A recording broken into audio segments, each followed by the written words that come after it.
সাহেব, আমাদের প্রশাসক ডিরেক্টর মৌলী সাহেব উপস্থিত আছেন। আমাদের জেলা প্রশাসনের তরফ থেকে আমাদের দীপঙ্কর,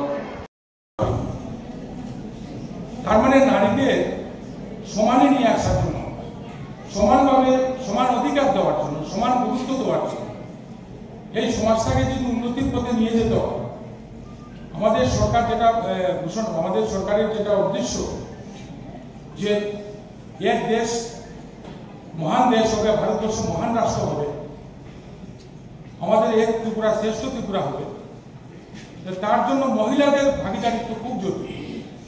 যেটা আমাদের যশস্বী প্রধানমন্ত্রী মোদীজি সেই ভাবনাটা চিন্তা করি আজকে মহিলাদের সশস্ত্রীকরণের প্রকল্প এনেছে, আর যার মাধ্যমে মহিলাদের বিভিন্ন সুযোগ সুবিধা, আইনি জটিলতা যেখানে আইনি সাপোর্ট, এখানে পুলিশ ম্যাডাম ছিলেন, উনি বলেছেন যে আজকে মহিলাদের সুরক্ষার জন্য কতগুলো আইন আছে, এখন খুব শক্ত আইন, 11 বছর থেকে আইন সংশোধন করা যায় না, মহিলা সংক্রান্ত 3টা ব্রিটিশ আমলের আইনকে সংশোধন করা হয়েছে মহিলাদের সাথে।